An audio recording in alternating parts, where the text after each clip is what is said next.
Me diz aí como é que está a situação de Covid-19 hoje em Caicó? Pergunta que não quer calar. Inclusive um ouvinte mandou uma mensagem agora há pouco perguntando sobre esse boletim que você está aí, que é o de ontem, né? O último que foi divulgado. Quais são os dados? Quais foram os dados? Isso. Vamos lá deixar todo mundo a par da situação, né? Então, nós fizemos, inclusive, semana passada, na quarta-feira, dia 2, um relatório epidemiológico da situação de Covid no município de Caicó. Inclusive como um dado importante, com informações importantes para subsidiar qualquer tipo de decisão do poder público municipal e enviar esse relatório também ao Ministério Público. Então, para os ouvintes entenderem, a Secretaria Municipal de Saúde diariamente, né, acompanha os dados, né, que são dados importantes para que a gente consiga ir entendendo como é que está o comportamento da doença na cidade. Esses dados a gente chama de dados epidemiológicos. Tem alguns dados que são de extrema relevância para que a gente consiga ir sentindo como é que está o avanço da doença no território municipal. Um deles é a incidência de casos. O que é a incidência de casos? É o aparecimento de novos casos de Covid semanalmente. Então, nós utilizamos o que a gente chama de semana epidemiológica. Inclusive, a gente tem aqui alguns gráficos que são acompanhados semanalmente para que a gente possa entender isso. Então, dia 2 a gente fez esse relatório. Nós estávamos na semana epidemiológica 48, que foi a semana epidemiológica passada, né, anterior. E nesse dado epidemiológico a gente observou, certo, um número de 168 novos casos no município de Caicó, tá? E a gente vinha com um quantitativo nas semanas epidemiológicas anteriores de 85, 86 e 84, respectivamente. Então, a gente observou uma subida na semana epidemiológica anterior e provavelmente uma tendência, né, de alta novamente de novos casos. Por que tendência, Sidney? Porque geralmente, quando a gente trata de Covid, a gente sempre vai observando os dados e tem condições de ter um posicionamento mais seguro, pelo menos com uma análise de 15 dias. Por quê? Porque se vocês virem realmente os gráficos, a gente já teve situação no gráfico que a gente estava em ascendência de número de casos, né? Aí começou a declinar o número de casos, porém, uma semana perdida dentro do meio dessa declinação, dessa diminuição de casos, houve um aumento.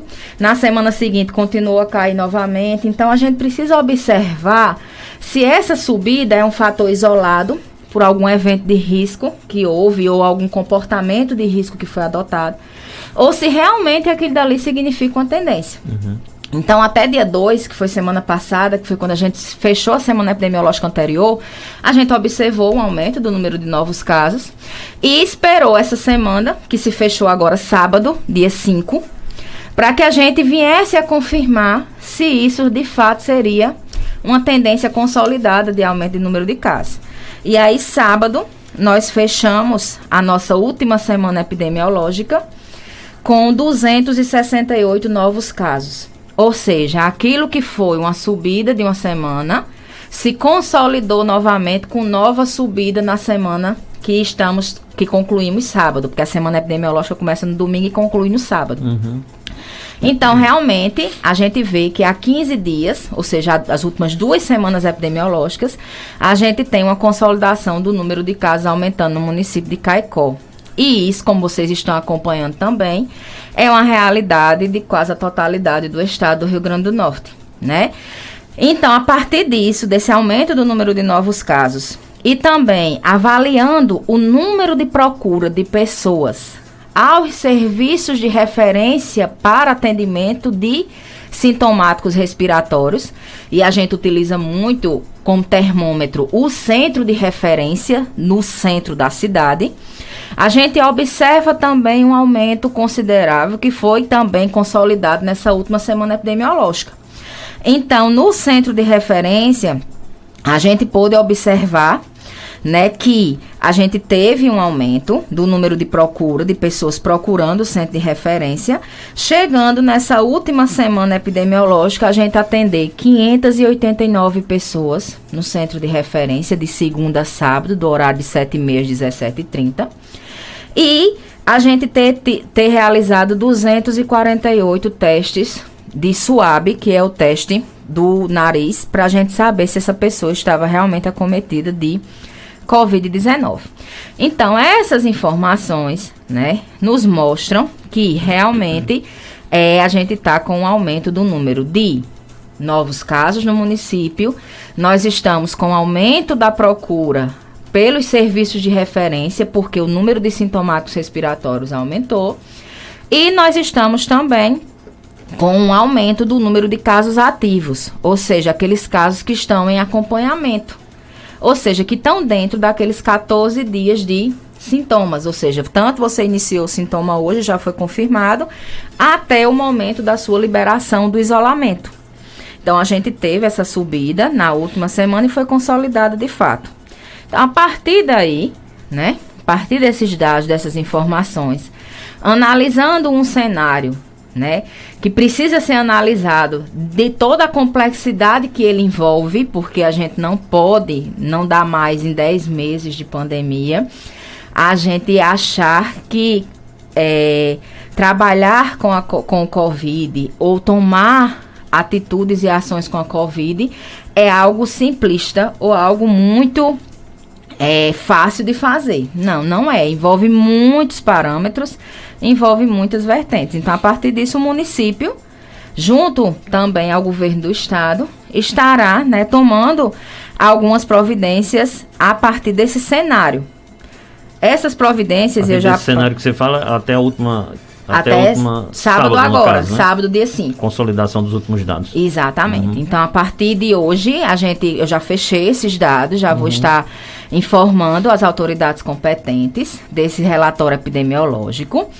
Provavelmente, amanhã, o prefeito municipal vai estar chamando e convocando o comitê municipal para nova reunião e discussão desses dados para emissão de algum novo decreto com novas orientações, a partir da discussão que houve, se for decidido ou não essas novas decisões. Rediane, tem muita gente que ainda não... Você se depara, você como profissional de saúde, né? Se depara com muita gente que diz que isso é uma bobagem, que eu não vou pegar Covid. Tem muito disso ainda? Muito. Infelizmente, eu estou trabalhando nos cenários, como eu vivenciei com vários colegas profissionais de saúde, e nós todos vivenciamos a pandemia desde o início no município, então eu estou sempre fazendo um comparativo daquilo que nós tínhamos no início para hoje. E logo no início da pandemia, nós tínhamos todos um receio muito grande da doença, porque era desconhecido, porque pouca gente tinha vivenciado. Existia um receio muito grande. Esse receio, por parte de muitas pessoas, foi gradativamente sendo substituído, né, por um encorajamento. Já em outras, obviamente, elas permaneceram com o mesmo receio, ou até aumentaram, né? E, na verdade, o que eu vejo é ainda assim um descrédito, uma desacreditação muito grande na doença ou nas consequências dela por parte de algumas pessoas. Infelizmente, a gente vê uma mudança, ou felizmente, existe um lado bom e um ruim, está existindo uma mudança na faixa etária acometida pela doença, porém, isso pode trazer consequências, né? A gente tinha um número maior de idosos ou de jovens acima de 50 anos, de adultos acima de 50 anos, e hoje a gente já viu uma modificação nessas pessoas que estão sendo acometidas. Então, a gente está com uma quantidade muito grande de adultos jovens. Isso traz algumas consequências. Quais são? A gente tem uma menor taxa de internação, certo? Isso de modo geral. Mas, em compensação, esses jovens, eles voltam para suas residências, e nessas residências, muitos deles têm avós, pais, que também já são idosos ou de grupos de risco. E isso faz com que a gente tenha, já que a gente está aumentando muito o quantitativo, uma taxa de ocupação também que pode variar.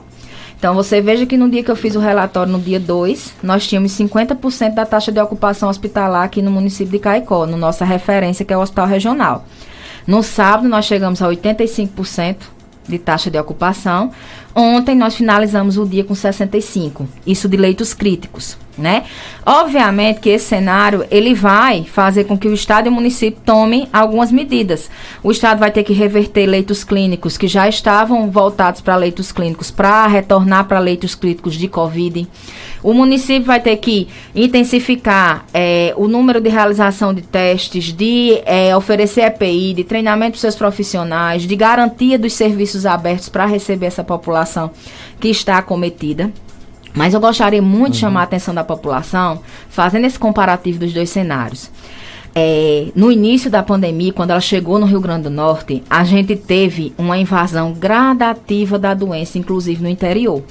Então, começou pela capital, Sidney, depois foi por regiões, chegou na oeste. Nós, regiões de Seridó, fomos a última região atingida pela pandemia.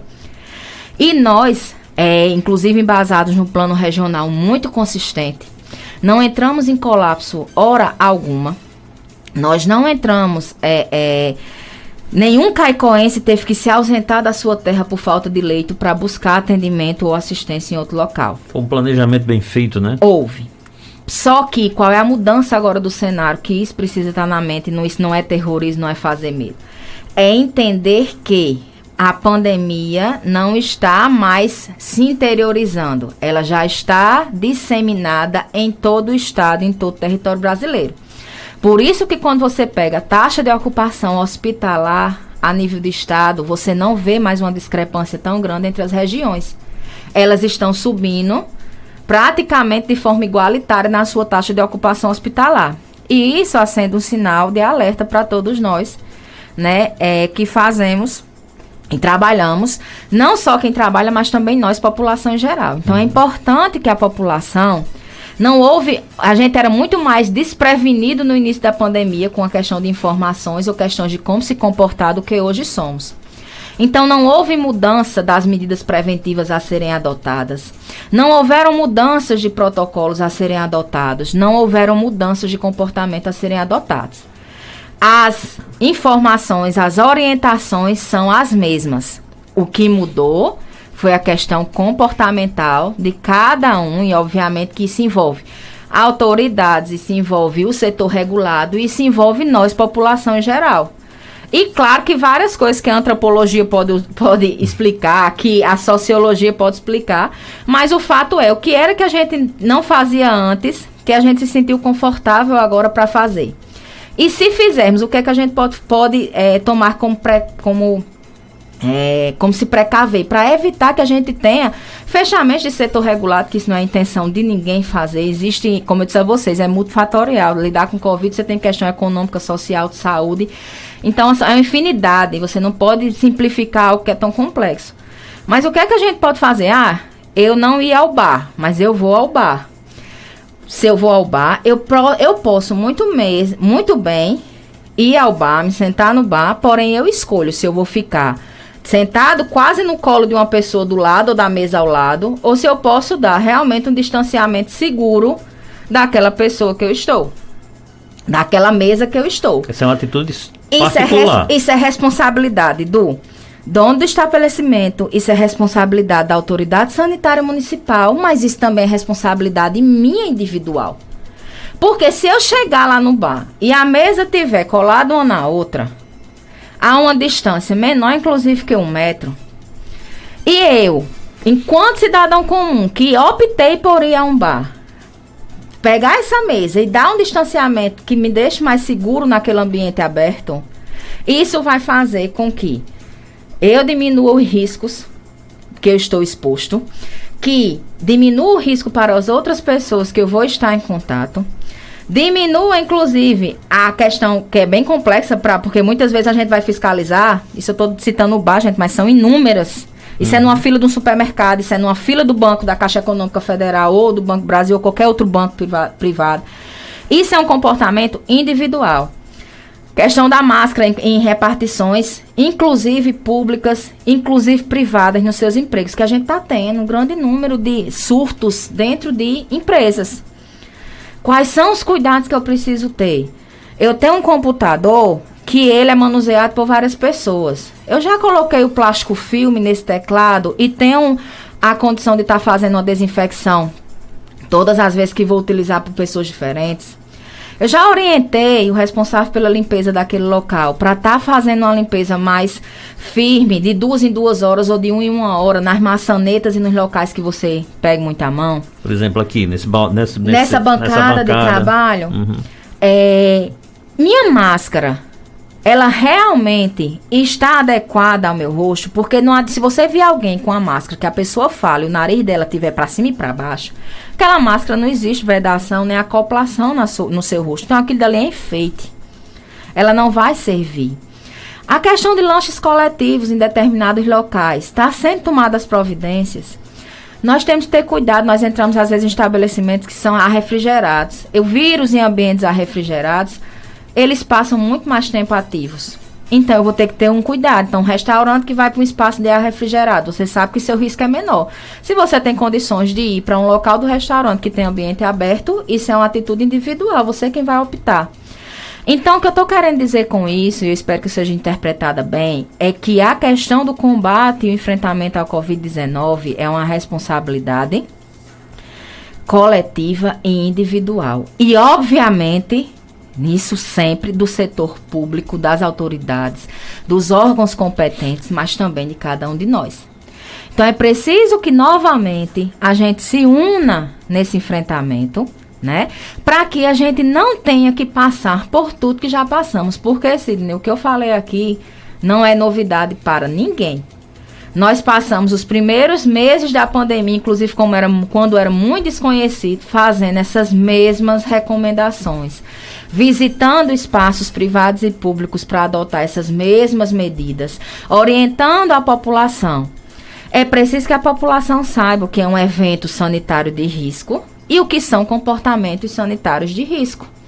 Os eventos sanitários de risco, se as autoridades assim acharem necessárias, terão momentos que terão que ser ou suspensos ou seguir recomendações e orientações, e aí isso, as autoridades competentes, elas vão estar se reunindo para adotarem. Vai ter modificação e expansão novamente de leitos, sim, mas se não for um esforço coletivo e individual, nós não vamos conseguir ter isso a contento. Nós não estamos em segunda onda. Nós recebemos agora a Organização Pan-Americana de Saúde no município de Caicó, a nível de... O Estado recebeu e indicou Caicó. Foi uma troca de experiência excelente. E ficou muito claro para a gente que isso não é uma segunda onda. Por que não é uma segunda onda? Porque nós não tivemos remissão em números significativos para dizer que isso é uma segunda onda de Covid no município ou no Estado. Isso ainda é uma primeira onda de Covid-19 no município e no estado do Rio Grande do Norte. Pelo amor de Deus. Então o que a gente precisa agora é unir forças. Obviamente nós estamos, como eu disse para vocês, não existe omissão do poder público em relação a estar fazendo o monitoramento necessário do número de casos, a subida, existe uma conversação o tempo inteiro entre estado, município, região. A gente está olhando como um todo e essas ações elas vão estar sendo tomadas como são desde o início. Ou seja, conversando, pactuando, baseada em números, em dados, em informações. Rediane, tem um ouvinte aqui falando o seguinte: essas responsabilidades os políticos não tiveram e vocês não repreendem. Você acabou de falar aqui, né, da questão que a responsabilidade ela é de todos, sim, é coletiva e também individual, né? Ela citou exemplos bem específicos, mas ela estava falando e eu me lembrando aqui que eu comentei semana passada lá no meu programa Cidade Alerta, por exemplo, sobre as movimentações políticas, né? Eu disse assim, eu acho, era a minha opinião, eu pedi até respeito a ela porque eu respeito as outras. Eu não vi nenhum político com uma arma na cabeça mandando ninguém ir para as mobilizações, com um chicote na mão ou coisa parecida, vá para a mobilização. Ele tem a parcela de culpa dele porque ele é uma liderança e ele mobilizou as pessoas para irem, sim, mas você não tem posição, você não tem opinião própria, né, de dizer que vai ou que não vai. Você vai porque fulano mandou você ir ou porque chamou você, incentivou você a ir. Você tem personalidade para decidir, né? Você tem como decidir se vai ou se não vai. Então a outra parcela de culpa é sua. Me desculpem até falar desse jeito assim, dessa forma. Mas eu vejo desse jeito. Ou eu estou errado em pensar assim? Não, também como você, eu respeito a opinião de cada uma. Eu, enquanto rediane, cidadã profissional de saúde, se questionada em alguns pontos, eu vou ter uma opinião que ela precisa ser ponderada quando eu estou falando como rediane, coordenadora técnica da Secretaria Municipal de Saúde de Caicó. Em relação a campanhas eleitorais, sem dúvida nenhuma, campanha eleitoral foi discutido em todo o Brasil que era um evento sanitário de risco. Isso é um fato. Sabia desde a justiça até quem estava se candidatando e a própria população. O que se definiu foi que, apesar de ser um evento sanitário, era necessário e indispensável a realização pela questão da democracia. Isso eu posso discordar ou concordar, como vocês aí. O fato é que aconteceu, foi definido que iria acontecer e que significava um evento de risco sanitário. Todos nós sabemos disso e são fatos. A partir daí, foi acontecendo diversas questões. Alguns municípios optaram. Na verdade, não houve uma orientação geral para todos os municípios e estados. Isso ficou a cargo de cada gestor municipal, né? Como era que iria se comportar as campanhas eleitorais no território municipal, né? Aqui em Caicó houve uma emissão de um decreto, posteriormente as coligações se reuniram e definiram outras possibilidades de manifestação democrática, foi colocada essas manifestações e obviamente que a campanha eleitoral, tá certo? É um evento sanitário de risco, teve sem dúvida nenhuma contribuição para a proliferação da Covid-19, assim como aglomerações têm, assim como quando eu individualmente assumo um comportamento de risco sanitário, assim como eu, enquanto coletivamente, assumo um comportamento de risco sanitário, assim como, por exemplo, as festividades de final de ano, sejam em menor ou maior porte, vão significar. Principalmente se a gente, como um todo, não tiver condições de adotar medidas que são necessárias a esse tempo. Se todo mundo deixar para comprar o presente de Natal no dia 24, eu vou ter um evento de risco sanitário. No comércio. E aí, como é que vai fazer? Qual é a ação que... Aí começa o poder público. O que é que você orienta enquanto poder público? O que é que você vai disponibilizar para isso? Já antevendo esse evento sanitário. E aí, eu individualmente, o que é que eu posso fazer para antever isso e para precaver isso? Eu, enquanto empresa, enquanto lojista, o que é que eu posso fazer? Então, é só isso que a gente está dizendo. Não adianta agora, certo? Isso é minha opinião, agora é minha opinião. A gente dizer, mas se teve campanha política, então não interessa mais. Eu não vou fazer mais nada para que evite os riscos futuros ou de outros eventos. Mas na época da política não apareciam os casos. Aí agora está aparecendo. Eu já li comentários, inclusive, na página da secretaria, dizendo assim, estavam escondendo os casos? Não. Atrás de uma instituição existem profissionais e pessoas que estão ali e têm compromisso com a realidade, com a verdade, com a ética. Ninguém escondeu o caso.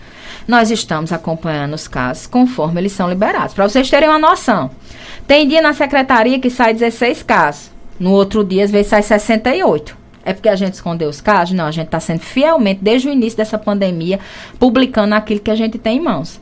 No domingo, tem vezes que não sai resultados de casos. Isso não significa, e a gente inclusive faz questão de dizer, Alexandre, que isso não significa dizer que não existe caso positivo. Existe, que é na logística do envio dos exames, não foi liberados casos. Recentemente, inclusive, Marco Windows até falou comigo sobre isso, Sidney, estava tendo um problema no GAL, que é o gerenciamento do laboratório, a nível de estado. Sexta-feira nós não conseguimos ter acesso aos resultados do GAL. Estava fora do ar. Eu vi uma nota da CESAP sobre isso. Exatamente. A CESAP, inclusive, emitiu a nota. Inclusive, a gente teve a orientação. Faz os testes em pessoas que estão mais avançadas, 6º, 7º dia, e reagendo os demais para que a gente não perca o controle da entrada, enfim. Então, ontem começou a ter um acesso maior a esses casos. O GAL começou a dar um acesso novamente aos municípios, né? Está se estabilizando a plataforma e a gente já está conseguindo. Quando a gente publicou o número de casos do sábado, ou foi do domingo, a gente colocou. Esse número de casos pode não refletir a realidade do município atual por não estarmos tendo acesso aos resultados de forma temporal. Então, pessoal, o que a gente quer dizer é que existe uma logística, que existe, por exemplo, agora, a gente, quando tinha tido uma declinação do número dos casos, nossos profissionais de saúde, eles tinham sido suspensos férias, licenças, tinham sido suspensos todos os direitos trabalhistas para que eles estivessem realmente na linha de frente, tendo condições de atender a população. Quando a gente houve a declinação e a sustentação dessa declinação, Sidney, foi a responsabilidade do Poder Público Municipal, assim como do Estado também, retornar esses direitos trabalhistas para os seus funcionários. Então, alguns retornaram férias, retomaram licenças. E esse novo aumento, essa tendência realmente da gente ter aí um novo aumento de casos, vai fazer com que a gente já se repense como é que vai ser feito isso. Então, a cada mudança de cenário epidemiológico exige uma série de novas decisões, de posicionamentos e de planejamento de ações. E isso, enquanto não houver a vacina, infelizmente ou felizmente, será uma realidade do Poder Público Municipal. Então, quando fala assim, é um evento de risco sanitário, sua opinião é que deve fechar, o que deve suspender, a opinião do outro é que não deve, o do comerciante é dizer que não vai pagar pela irresponsabilidade de uma campanha, e assim cada um vai dando sua opinião. A do Poder Público Municipal, ou de qualquer poder público, em qualquer que seja a sua instância, é sentar, discutir, avaliar o cenário e tomar decisões. Obviamente que pode ser, inclusive, em consenso, como a gente faz no Comitê Municipal. Deixa eu perguntar, Rediane, para a gente fechar. Lá em Natal saiu um decreto, né, com várias restrições. Já anunciaram, inclusive, que não vai ter festa de Réveillon. O Carnaval do ano que vem foi suspenso já pelo município de Natal. Parnamirim vai na mesma onda também, eu acho que os outros municípios da região metropolitana. Vocês vão sugerir, por exemplo, aqui em Caicó, alguma coisa nesse sentido? Amanhã, provavelmente, com o acontecimento do Comitê Municipal, enquanto Secretaria Municipal de Saúde e Técnica de lá, que é como eu posso falar aqui, a gente vai estar apresentando que aquilo que a gente tinha como tendência, ela se concretizou e realmente está havendo uma incidência. A partir disso, todos os outros setores juntos e com procuradoria, com as outras secretarias, com o gestor municipal e com o setor regulado, vai estar novamente discutindo quais serão as ações a serem adotadas. Ok, obrigado, Rediane. Eu que agradeço o espaço e peço encarecidamente a todos os caicoenses, e aí me incluindo também nesse bolo, que a gente tome todas as precauções necessárias para que a gente evite realmente essa proliferação desordenada do vírus no nosso município. Muito bom, conversamos com Rediane Medeiros, técnica da Secretaria de Saúde do município de Caicó.